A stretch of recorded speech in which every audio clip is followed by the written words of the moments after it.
barley. That's good. I haven't found my first Blanton's. Wow. That's different. I really like that. Peychauds or Peychauds or Peychaud. Yeah, now I'm gorgeous. Although probably fuzzier was better. Okay. So this is not what I expected.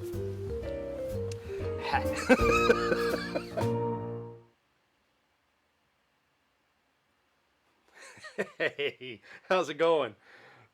Something different for you tonight. Somebody told me that they didn't like this open, they didn't like that open, so I got to come up with an open that you all enjoy, and I enjoyed making that out of some clips of some of the things that we had done before. So I thought, let's try it. Let's do some fun things. It's Thursday night at 7:30, and why do I look like such a strapping fine fellow? Well, tonight it's because we're gonna get mellow. Yes, that was planned. I've been thinking about that for about 45 minutes, trying to be clever. Mellow Corn. I first saw this, they're talking about this on the internet, and I'm like, oh no. It's like, I don't know, $12, $15 bottle. I'm like, no, that's going to be nasty. But the internet says otherwise. This has been a prized find, and it's not available in my state. I don't know where y'all are watching from. I'm in Ohio, about the farthest away from anything fun and creative. But I did find this in a neighboring state and brought it back, and tonight we're going to try it. That opened really easy. It was almost like it was already open. All right. We're going to go ahead and get it poured. We're not going to waste any time tonight. We're going to get into it. But I say that with one little caveat. I had a friend of mine who's been trying to get into bourbon, and he contacted me today, wisely, I might add. Can I still get this in just a little bit? Yeah, I can. Why, he may even be watching right now. But he contacted me, and he said that he would like to start getting more into bourbon, and he would like to know some good entry-level bourbons. I haven't even been drinking yet. Entry-level bourbons. And I gave it some thought. And he had tried the rye, which was probably not a good thing to try first, because ryes tended to be even spicier, even at lower proofs. So we're going to go back to the very beginning just for a moment here and go over some of the drinks that you might want to try as a beginner, just to start to get your palate ready for whiskey. I wasn't ready for whiskey for a long time. I got sick on it back in the 80s. It took me 25 years to want to drink whiskey again, and now I can't stop. So just know what you're getting into, okay? All right, so the first thing that I suggested already, and I'll suggest it to all of you too, if you're new and you're checking out Beautiful Bourbon for the very first time, first of all, the reason for Beautiful Bourbon was the photography. I started drinking bourbon, started posting pictures of what I was drinking, and then the pictures got more and more flourished. Got more and more fancy. So that's why I did Beautiful Bourbon, and that's why I called it that. But now it's morphed into this, and it fits because I am not bourbon. I am beautiful. I know. Okay, so entry-level bourbons. I mentioned this one first, and we tried this one a few weeks ago. This one along with the Ezra 99. Which is a 99 proof version of this exact bottle. Nothing is different except for this is 90 proof and that's 99 proof. This is a great entry-level bottle. This is Ezra Brooks 90. It's $15. It's got a little bit of a thin mouthfeel, but that may be okay for a first-timer. Put it on ice if you want to. Add a little water into it. As a matter of fact, I recommend that with this one. It helps the mouthfeel a little bit. But this is one that I will tell you should try if you are getting new into bourbon. The Ezra Brooks 90, like $15. You're not going to be out a lot of money just trying something new. The second one, and this one was recommended to me, would be Four Roses. This is the small batch. They have another one that is just regular Four Roses. Go with the small batch first. It's a really mellow pour. It's not overly spicy. It's not overly heavy. The proof, as a matter of fact, is 90. Same as the Ezra Brooks. So, hey, how's it going, Mike? Thank you, sir. You rock too. We haven't seen each other in a long time. It's a shame. So, the Four Roses small batch would be one that I think would be another good one for you. Again, we're talking about beginners just getting into this stuff. What do you wet your palate with? So far, the Ezra Brooks 90 and the Four Roses small batch. Okay, the small batch, I mean, the regular Four Roses, you might even do that one. I don't think that it's 90 proof. I think it's less, but I could be wrong. I've never had just the regular Four Roses. But you really can't go wrong with anything Four Roses. You really can't go wrong. Four Roses is a fantastic product. Great as mixers, great with ice, great with water. We have never tasted Four Roses on the show, and we will do that in the future. I got another one I got to hit first, and we'll talk about that at the end of the show. All right, one more for you that was recommended as a drink that would be decent for somebody just getting into it, and I hadn't considered this. I will tell you what it is because I think that his recommendation is a good one, and that's Elijah Craig. Now this one is 94 proof, so it's a little bit hotter than the other two that I showed you, but it's nice and smooth, and with a little bit. And we haven't tasted this one on the show yet either, and we will. It's nice and smooth. It's got a great flavor to it. This is one of my favorites. I don't know if this is in my top 10, but it's definitely in my top maybe 12 or 15. I do really like Elijah Craig. This is just the small batch. It's 94 proof. It's easy to find. You can find this anywhere. As a matter of fact, you can find pretty much all those that I just showed you anywhere. And that's another barrier to entry when you're a newbie, is finding drinks that you like that are available. I had somebody contact me today and said, how do you get a Blanton's? That's why I put that as part of my intro. I haven't found my first Blanton's. Give up on that. When you find one, you find one. You can be happy about it, but there's so much else out there to drink. Bland's is fun, and I've got 1 liter left, and I've got the whole set, but you just got to be in the right place at the right time, and your ear to the ground at the right place and the right time, and it's just, is it worth the hype? We talked about that when we did Blanton's a few weeks ago, and in some ways it is because it's a really good pour, and in some ways it isn't because it's not that good of a pour. I mean, what is, though? I mean, what is a pour that is so good that it's gotten into a mythos? Blanton's is that one, and I don't know if it's earned it or not, but anyway, so Elijah Craig, Four Roses, any bottle that you want, but stay away from like the higher proof ones and the single barrels. You're not ready for that yet if you're still a beginner. Go with the regular Four Roses or the Four Roses small batch. And of course the Ezra Brooks 90. I think as a newbie, those are a really great suggestion. And I think it'll help jumpstart your palate a little bit.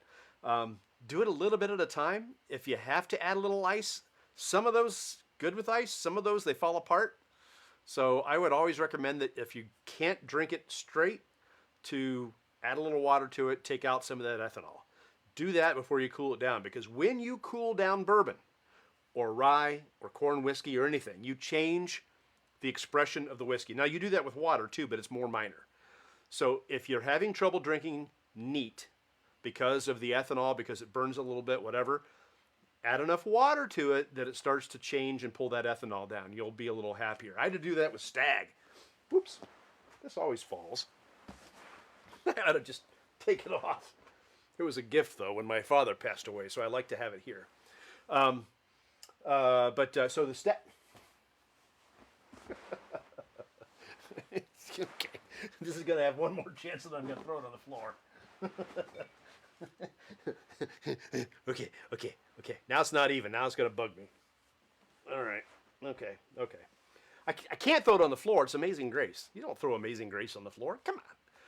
All right. So now the reason, folks, that we took a minute to talk about those entry-level bourbons is because we have an entry-level drinker with us, and I wanted to show him how long I can sit here and talk and do something different other than drink Mellow Corn.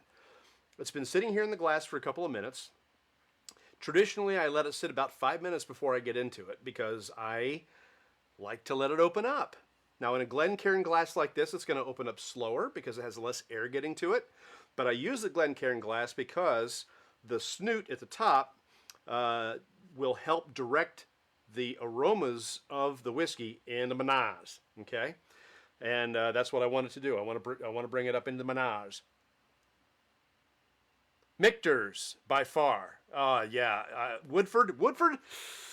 David, I thank you for watching. I would tell you that Woodford may be a little strong for a newbie.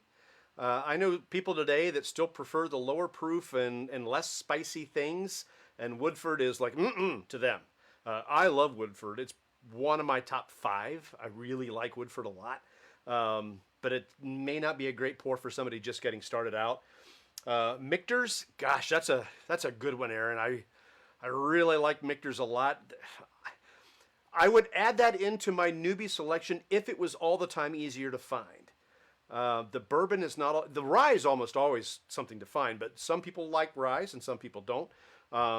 The bourbon, I would say, is a good choice. I agree with you, if you can find it. And that's easier to find than a Blanton's for sure.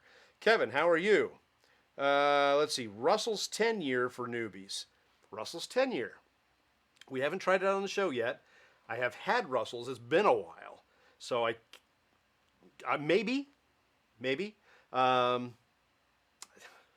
will have to try that soon. I promised somebody else that I would try something next week that I didn't try this week because I'm trying Mellow Corn. But we'll do it like in a couple of weeks. We'll do some Russell's, okay?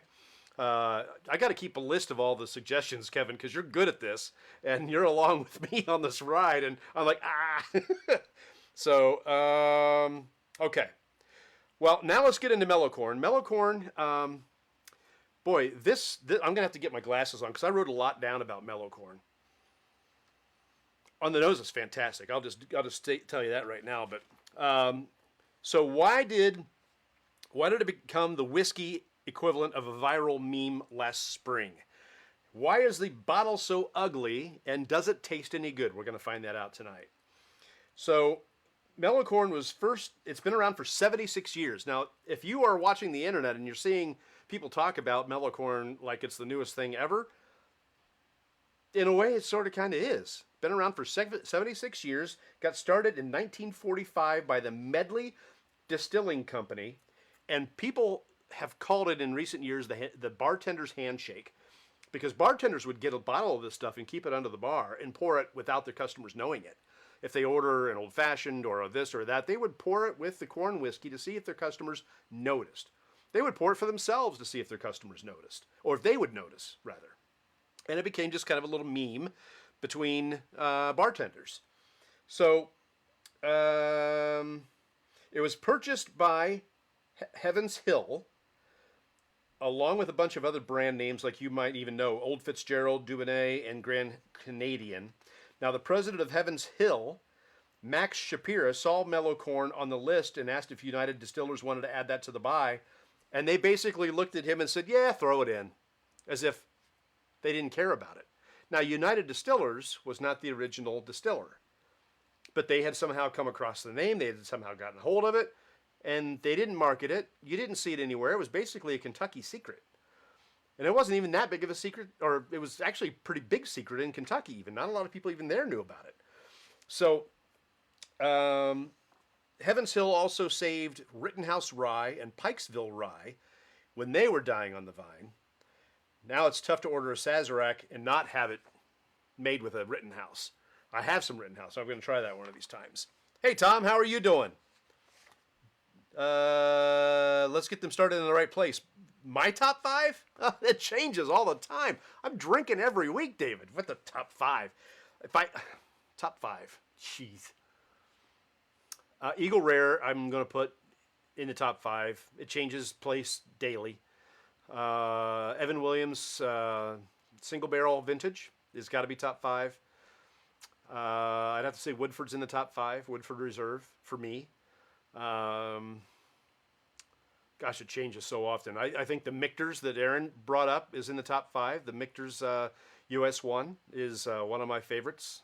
Can never get quite enough of that one. And I think Kentucky Owl has taken the place of another couple other ones that I had on the top 5. Buffalo Trace was up there. E.H. Taylor was up there. The Kentucky Owl I really like. I really like the flavor of that one a lot. So if I had to name my top 5 bourbons, I would have to say that's probably them, David. Thank you, Tom. I'm trying to look good. I wore my mellow yellow shirt. Let's get back to Mellow Corn before we waste too much time. The brand continues to be underhyped. It wasn't a big seller, but they left it alone. It was paying the bills, so they didn't do anything with it. Well, as a matter of fact, the original distiller of this, the reason that the label looks like that, they printed thousands of labels, thinking that they would sell that much whiskey. Those labels lasted a really long time, and when Shapiro saw the label, he didn't want to change it. This is a vintage product with a vintage label, and he didn't want to mess with it. He liked it just the way it is. And he did the same thing with Rittenhouse, and he did that with some other labels too. Well, in 2020, a guy on Reddit who calls himself Corn Daddy, I love that. I wish I would have thought of that. Corn Daddy started a subreddit called Mellow Corn and wrote his first whiskey review, and suddenly Mellow Corn was in the spotlight. It's popular with hipsters because it's old school and underrated, and the label. That label. The marketing folks at Heaven Hill have tried over the years to update the label, but Shapiro says the label is a part of the brand and he's not going to get rid of it. It's crazy, campy, it's old school, it's a little corny, if you will. I threw that in there. That's my fault. My fault. I can't wait to try this. JTS Brown, JW Dant, TW Samuels, these are all vintage labels that remain untouched by Heaven Hill, and you got to just give them a little bit of credibility for that. Jefferson Ocean, David, I could agree with that one. Jefferson Ocean, just the not the ocean, not the ocean. Jefferson's itself, just the regular Jefferson's, I could agree with on putting a newbie on that. It's got a little bit different flavor, different type of taste to it. It's almost a higher rye, at least to me, and maybe a wheat whiskey. I don't know. I haven't looked into it, but to me, it's just got such a different flavor. I'd rather steer the newbies towards the things that kind of have a tendency to taste alike. Jefferson's is just different enough that once you refine your palate and once you can get to the point where you understand the different flavors and the different nuances of all these different drinks, Jefferson's would be a good idea. Jefferson's Ocean, a little bit pricey for somebody just getting into it. A lot of gimmick attached to that. I think I'd rather have them go with the regular Jefferson's before going to the Jefferson's Ocean. That's just me, though. As a beginner, I'd really like 1792 and Russell's 10 so far. So you've tried the Russell's 10. Good. 1792, I can completely agree with you. I love the 1792. It's another great example of a great bourbon to get started with. If you like that one, you got a nice ride ahead of you, Mike. Nice job. All right, so thank you, David. Mellow Corn is bottled in bond corn whiskey, which means it needs to be 100 proof, and it has to have been aged no less than 4 years in a government-bonded warehouse. It's also the product of a single distiller at a single distillery in a single distillation season. There are 2 seasons per year. I learned that because I'm learning to be a bourbon steward. That's right. I'm going to be a bourbon steward. And then I'm going to be an executive bourbon steward. And then I'll have a pin to wear. That and 25 cents might get you a cheap cup of coffee. All right. So let's give it a smell here. Now, I did not write down any tasting notes or any smelling notes or anything like that for this one because this is such a unique product. I've never had corn whiskey before. I wanted to give it a try and give you my honest assessment without seeing anybody else's assessment first or without even printing some and going back and going, gee, do I smell that? Gee, do I taste that? No. This is going to be a unique experience, and I'm looking forward to it. I'm just talking and letting it sit a little bit longer because I got more stuff I want to say. Corn whiskey, this is the difference. Now, bourbon has to have a mash bill of at least 51%. Most bourbons fall somewhere between 60 and 75% of their mash bill is corn. With corn whiskey, it has to at least be 80% corn. And although there's no specific aging requirement, it does need to sit in used or uncharred oak containers, unlike bourbon, which must only have set in newly charred oak containers. So let's say you got a barrel that's been sitting there and Woodford Reserve or Jefferson's or Michter's or something like that has been in that barrel for, say, 10 years. a lot of what was in that barrel, a lot of that coloring, a lot of that flavor is now going to be in the Mictors, or the Woodford, or the Jeffersons, right? There's not going to be a whole lot left to suck out of that barrel. Mellow Corn was placed for 4 years in a previously used oak cask, charred oak or used or uncharred oak cask. This one was set there for 4 years. So it's got a little bit of color to it. It's not as clear as a regular corn whiskey might be. The other thing about corn whiskey, it has to be in a used container or a uncharred container. If it's in a used container, there's no regulation that says how many times that container could have been used.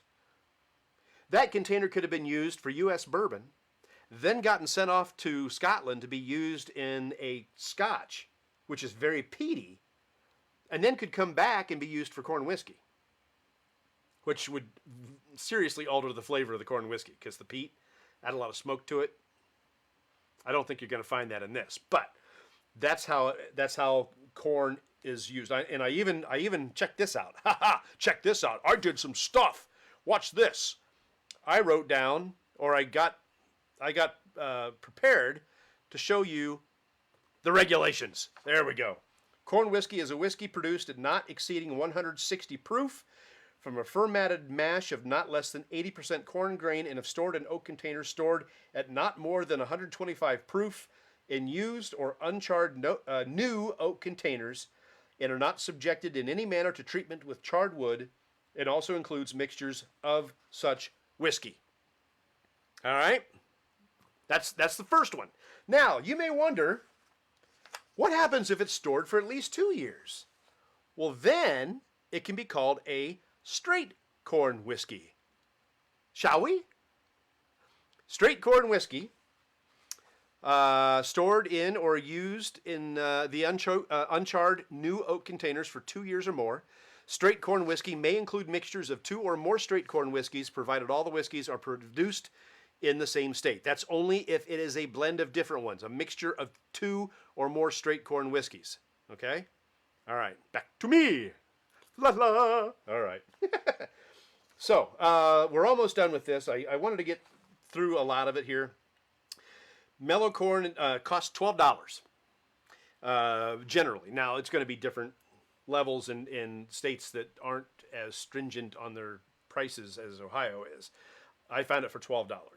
Other places it might be $15, $16, but you're not talking about an expensive pour. Mellow Corn is not expensive, but it maybe ought to be. We'll find out.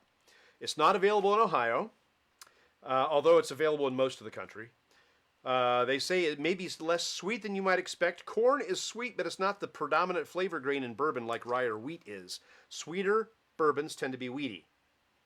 Spicier bourbons tend to be higher rye content, but not always. It's also only stored for 4 years in barrels that have already been used to flavor something else. Experts say that because corn whiskey can be aged in any used barrel, the future could be bright. We got to this a second ago.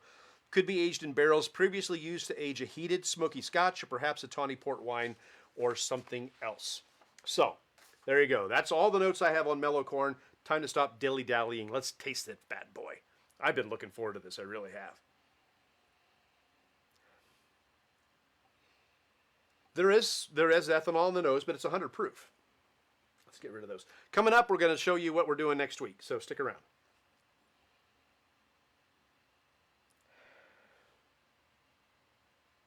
I'm getting some caramel. Again, it's a corn whiskey, so I'm not expecting a lot. Rumor is that this is 90% corn, with the finishing 10% being mixed between malted barley and rye. So that's not a lot of rye, not a lot of malted barley, mostly corn. The ethanol is on the nose. Getting some caramels. Believe it or not, I want to, and in this case, I don't mind it, but I'm getting the scent of popcorn. Go figure. It's definitely got a sweetness to it. Sugary, but not as sick like cereal sugary. It's just, it's mellow, but it's nice. I like it. All right, let's give it a try.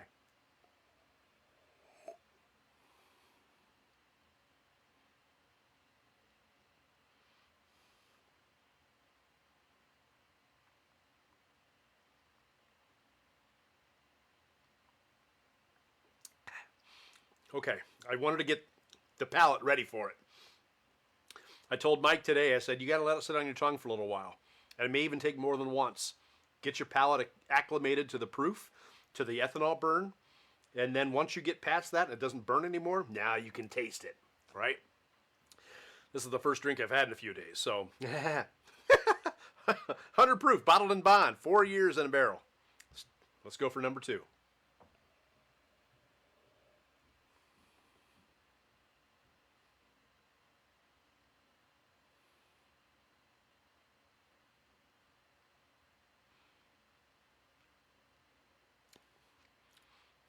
Okay, first of all, that's really good. That corn is definitely predominant. It's not sweet, but I can taste the corn. I also can taste the barrel. I can taste the oak. The oak is really forward on this, but not so forward that it like smacks you down. It's not like I'm not picking toothpicks out of my teeth. It's not that smoky. I don't know about this one, Kevin. Oh, come on! Have you tried it? I'm actually impressed by it.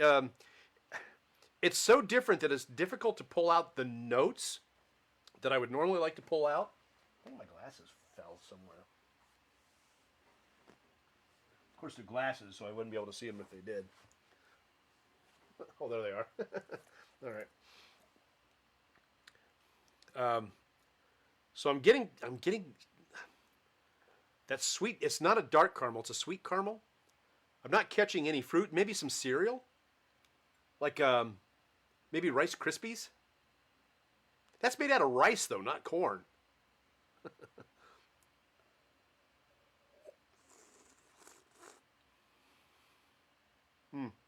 Not Rice Krispies.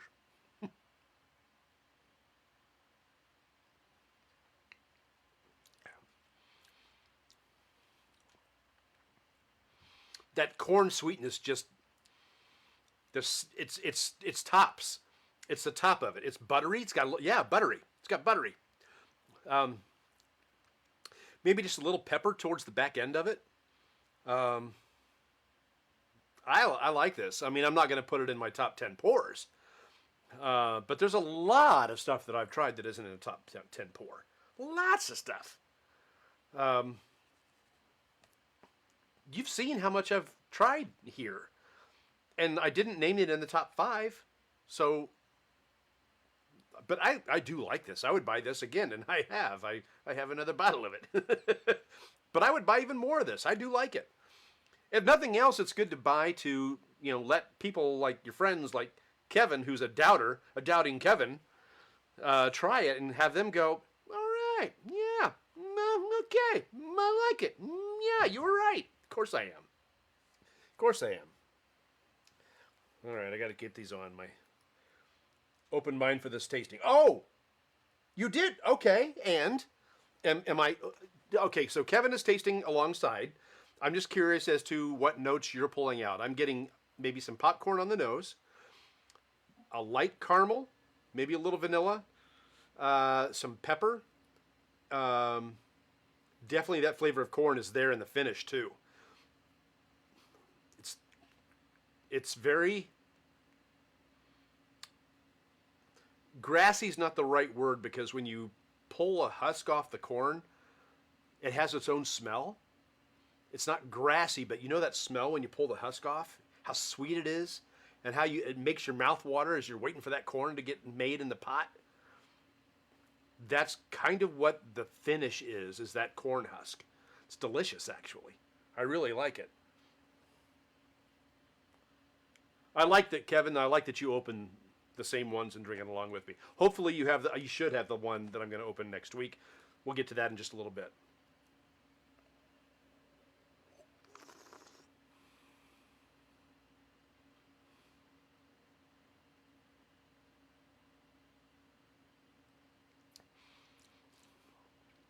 It's good. It's very sweet. It's got a very, very noticeable ethanol overtone.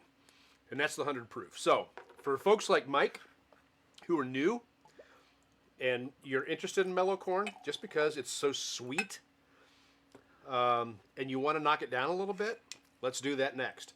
Now, I did pick up some of the very special limestone water that I've been hearing so much about.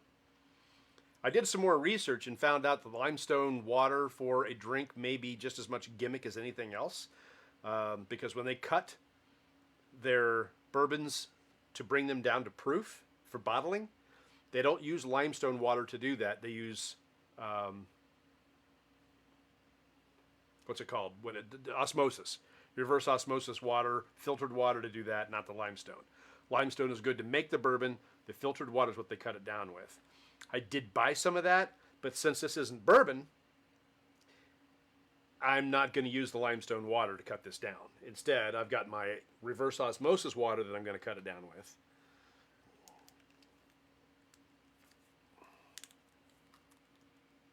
And because it's 100 proof, I'm going to give it a good squirt. I'm even going to give it a second one. There.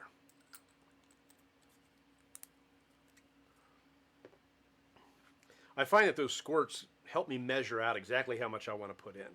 I know what I'm going to get out of a squirt, which is about a half an ounce. And I know that I'll be able to play with it. Now this is refrigerated, so it's going to bring down the temperature a little bit, but it's been sitting out for a little while, so it won't be that much. And there's not much in a bottle. There's only about 2 ounces in a whole bottle. All right. Okay, so with water, Mellow Corn. Let's see if it cuts down that ethanol at all and brings us some more flavors. Let's find out.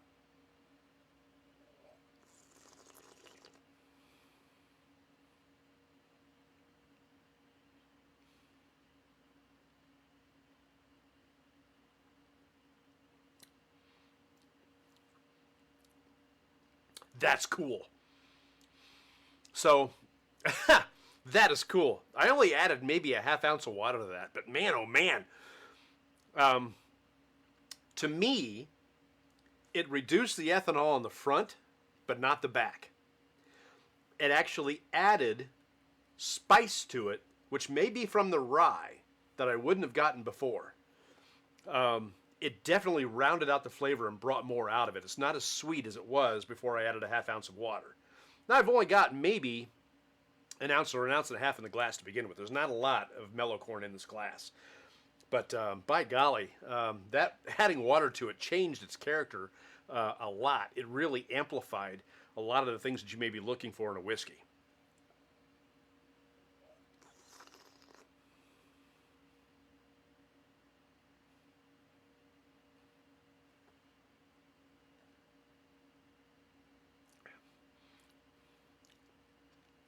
Some of that sweetness is still there, but that spice, to me, has jumped out.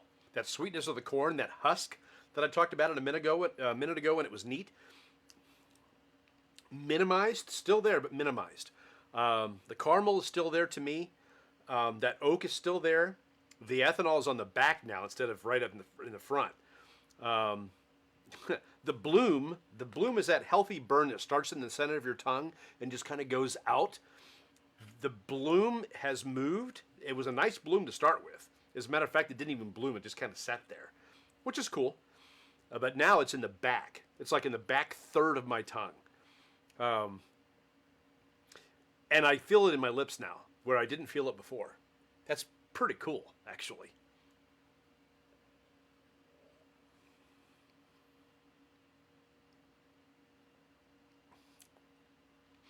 Definitely spicier.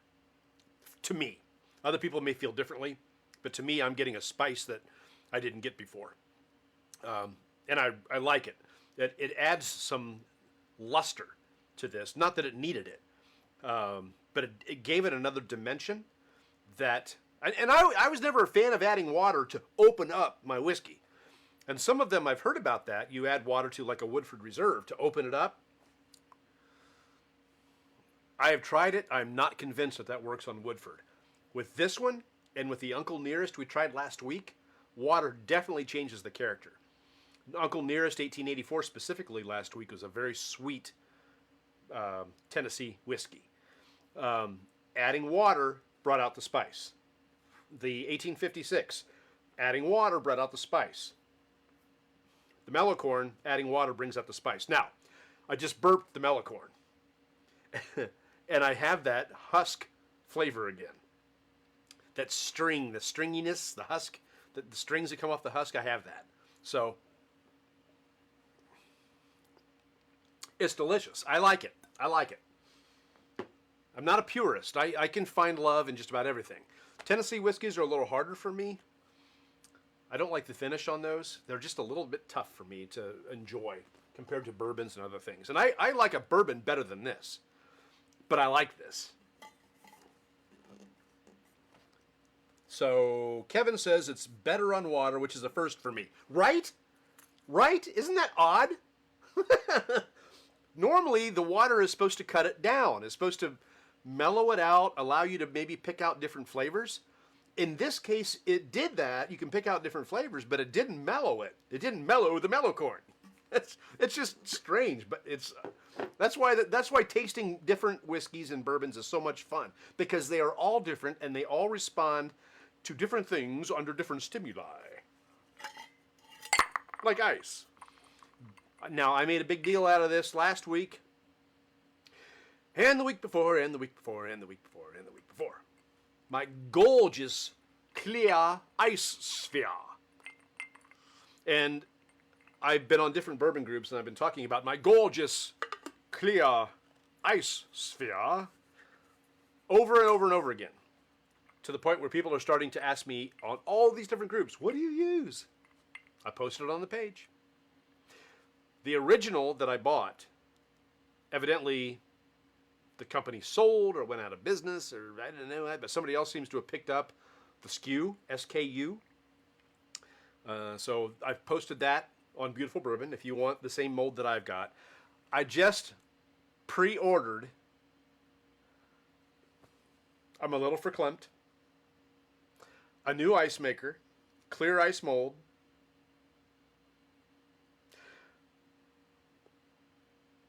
I'm a little emotional. I'm trying to keep this rated PG because the way I feel about the potential of what I bought kind of turns me on a little bit. Let me just say it that way, all right? I'll just say it that way. It just kind of excites me in a way that it shouldn't. All right. You want bourbon porn? That's what it's going to be when I get it. It's supposed to be coming in August. So that was a double entendre right there. Now. Hey. Let's take Mellow Corn over ice, shall we? Changing the subject? Okay.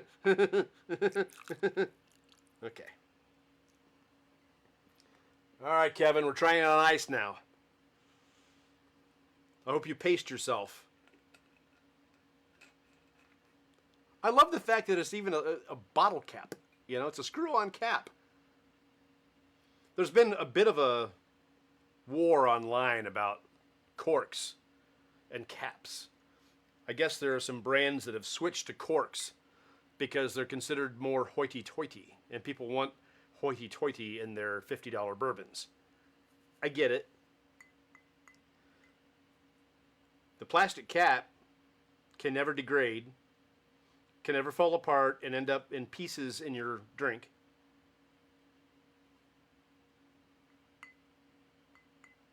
Just saying. I don't have an objection to the plastic cap. Oh, I snicker and I mock when I see the plastic cap, because I too tend to be a bourbon snob, a cork snob.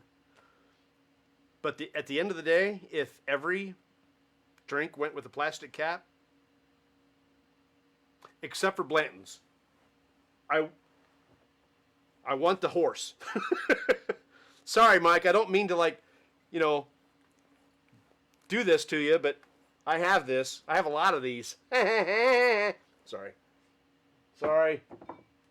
That wasn't nice. That was mean.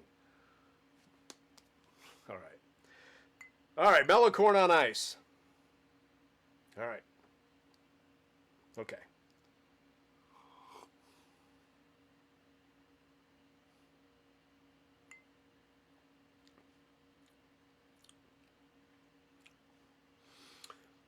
The ethanol has gone.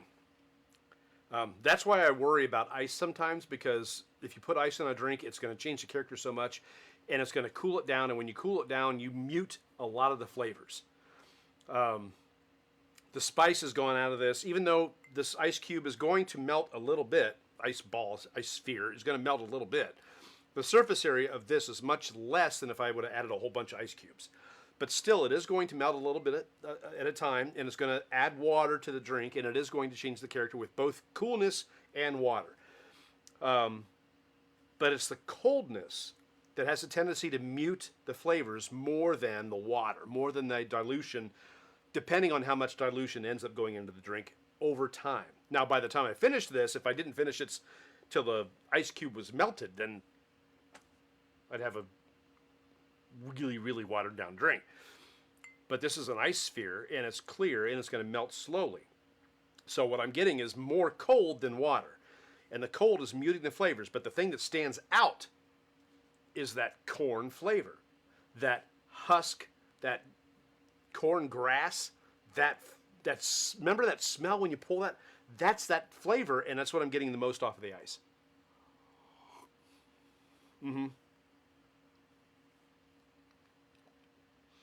I'll add, it's very pleasant. I can't see switching this for a bourbon in like a old-fashioned or a Manhattan. That would be tough to pull off, I think. But if you like sweet wines, sweet drinks, Mellow Corn on ice may just solve your problem, especially if you like corn. And I really like corn. I don't eat it much because of the starch. I drink more corn than I eat.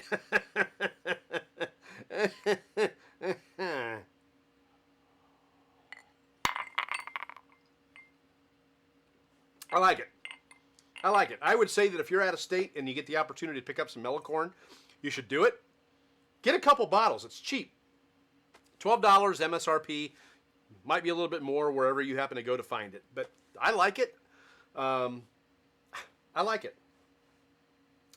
I haven't had a lot of them that I don't like. There are a few. But the Mellow Corn I like. And I will drink this again. I will enjoy this again. It won't be an every night pour. It may not even be an every week pour. But if people come over and they want to try it, I'm going to be like, hey, I got something new for you to try. Why don't you try this? Mellow Corn. And they're going to go, no, give me something good. Like what you're going to be doing next week. We'll talk about that in a second. Excuse me. I have no problem recommending this. I think anybody who likes whiskey and likes different flavors of whiskey and different expressions of whiskey, I think they're going to like this. I like this better than the Tennessee whiskeys, maybe with the exception of the 1884. I like this better than Gentleman Jack. I like this better than Jack Daniels. I like this a lot better than George Dickel. And it's not even a Tennessee whiskey, but it's just different. It's just a different flavor, which is why I'm comparing it. I like this. All right, next week. This was suggested last week, and I said no because we were doing this. But because it was suggested last week, we're going to honor it for next week, and that is the Old Forester. Now, there are lots of Old Foresters. There's Whiskey Row, which is the ones with all the dates on them. The 1910 and the 1920 and all of the other ones. The 1920 is probably my favorite, although the 1910 is really good. Some people like to take the 1910 and the 1920 and pour them together and call it a 1915. Oh, how clever! It is, actually. Okay, I got to put glasses on to read comments. I've been amiss, pardon me. So, Dugan is an archer, like I am. And he says, you have the Blantons, but I have a Matthews, so I still win. You have a strange qualifier for winning, sir, because I have the Blantons, and I have a Hoyt.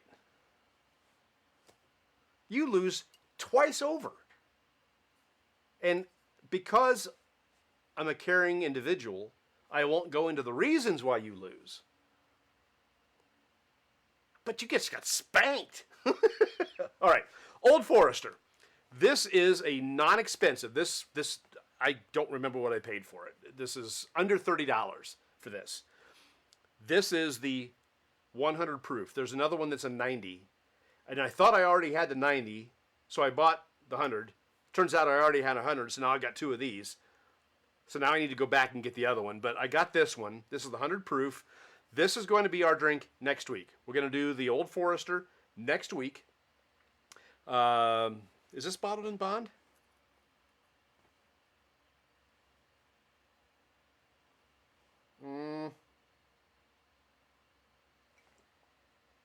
Doesn't say it is.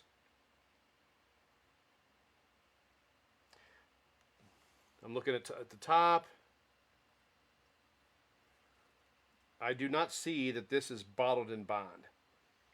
It is, however, 100 proof, which is the same as the Mellow Corn we had tonight. So this Old Forester 100 proof will be what we drink next week. I encourage you to come along, and I also encourage you to follow us on all the different places that we happen to be. We are on, of course, Facebook, which is what you're seeing now. We're on Instagram. That's where we share a lot of our photographs. We share them here too, but Instagram is all about the photographs. We have the blog that I'm starting to try to get caught up on, and that's at beautifulbourbon.com. And I've just started uploading these videos to YouTube as well. So any opportunity you have to spread the cheer, tell people about us, it's great. I'm not looking to make any money off of this. I just like knowing that people are watching. It's kind of fun. And as I study to be a bourbon steward, my knowledge is going to expand and grow and amplify. And I want to share my knowledge and growth and amplification with the world. Yeah.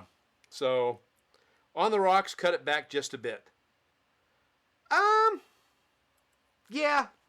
No, I didn't do rocks. I did rock. But I agree with you. It did cut it back a bit.